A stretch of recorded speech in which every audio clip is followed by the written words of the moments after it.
Senator from Tennessee. Thank you, Madam President. I want to concur in the remarks just expressed by my colleague. And we do honor our veterans, and Senator Moran serves as our ranking member at the Veterans Affairs Committee, and we appreciate his leadership as we all seek to honor that service and to fulfill the obligation that this great nation has made to our veterans, who don't shrink from service, who don't pass the blame. They get up every day and they execute on their mission.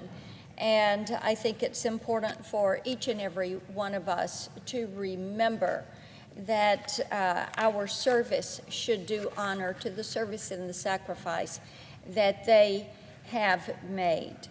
Now, Madam President, for about the past year, our current president, President Biden, and many of the Democrats in the House and the Senate, where the Democrats are in charge of each of those chambers, they have spent a great deal of time blaming everyone but themselves for the historic levels of inflation that have ruined the economy and made the American people very nervous about what 2 more years of this Build Back Broke agenda would mean for them. I've said before that Tennesseans feel like they have no idea who is in control in this country over in the White House, or indeed if anyone over at the White House is in control in this country. And if you look at all the various characters featured in Biden's inflation blame game, you might be tempted to think that Biden himself is wondering the very same thing. Who is in control? Who is calling the shots? But the truth is, Madam President, that no one in the White House is confused or shocked by how bad things have gotten. They know exactly how we got here because they did it, because every step they took along the way was a deliberate attempt to reject common sense and manipulate the people into accepting a radical economic agenda. Well, in July of last year, President Biden insisted that inflation was transitory and that if we could just bring on a little bit more time and a little bit more effort and hang in there a little bit longer, you know what, everything was going to be just fine. He didn't want the people to panic and start questioning the narrative that the White House was pushing forward every single day. Surprising no one, that argument didn't fly. The people weren't buying it. So in October, suddenly, not only was inflation a problem, but guess what? It was former President Trump's fault. That's right. Not this administration's fault, not the Democrats, not President Biden. It was President Trump's fault. Well, the American people, they weren't having that either. They weren't buying that line. And over the next 5 months, the COVID-19 pandemic, so-called global challenges, supply chains, and of course, Vladimir Putin, and then Senate Republicans, everybody took a turn in the blame game seat for President Biden and the White House. It was everybody's fault but theirs. Isn't that absolutely amazing? Just amazing. The people in control of everything, the House, the Senate, the executive branch, the White House, controlling it all. They had nothing to do with this, they want you to believe. While, yes, indeed, they had everything to do with it. So last month, the Democrats had exhausted this rotation of villains, as they like to call it. Well, they panicked and they decided once again that they had to just go out here and convince the American people that yes, indeed, inflation was transitory. It was going to be short-lived. It was only 8.5%, they would say, only. But go fill up the car, go to the grocery store. You know they're wrong.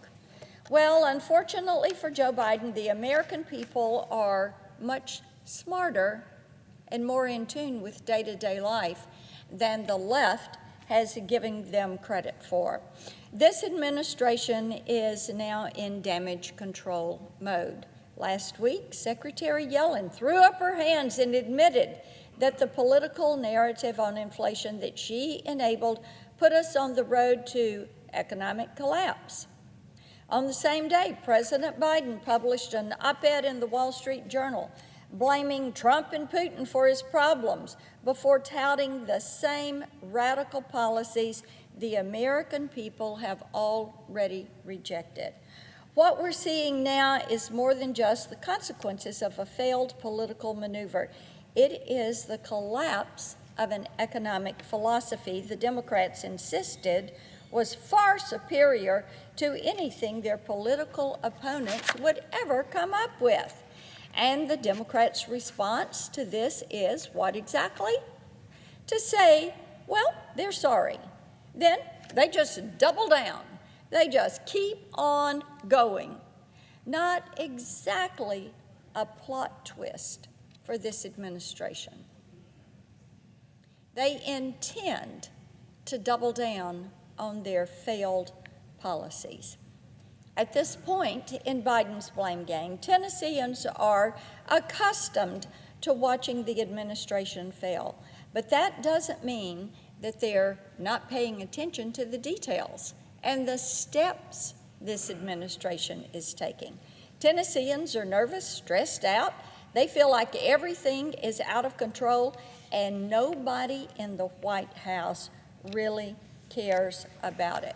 As I've been out about and around the state, inflation, the price at the pump, the price at the grocery store, the cost of fertilizers for our farm community, logistics cost, the cost of clothing, the cost of shoes and equipment for the kids to go to summer camp, fees at summer camp. Everything is going up. Everything. And who do people blame for this? They blame this administration. They know that in June of 2020, a gallon of gas was $2.17. This week in Tennessee, that gallon of gas is $4.47. Madam President, that is far more than 8% inflation. Coffee is up 143%. Ground beef is up. Buns are up. Eggs are up. Bread is up. Everybody is complaining about what it costs to live every single day. The playbook really is pretty simple on this. What this administration is doing is just putting it all on our debt line. But you know what? The American people know they can't afford this, and they know that their children cannot afford this. They know that the programs that this administration is pushing, big, expensive programs, the regulations that they're putting in place, primarily of the 69 regulations that President Biden has enacted since he took office, 69 regulations he's done. The majority of those, Madam President, are aimed at the energy sector. People know that it is all taxpayer money this administration is spending, and the taxpayers cannot afford this out-of-control spending spree. And they know that they cannot afford this far-left socialistic turn in this administration and in the policies of my Democratic colleagues. Now, why is this? It's because the Democrats' vision for the future isn't compatible with what families want for their future.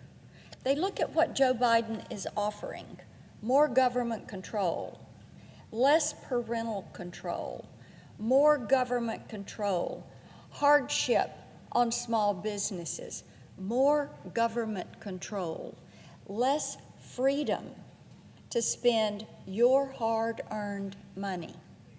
And they're saying, this is not what we want. So,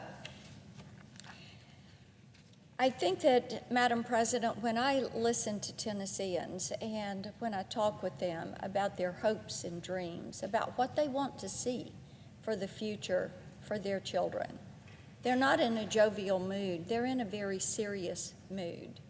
They're confused that this administration and Democrats would go this far left and risk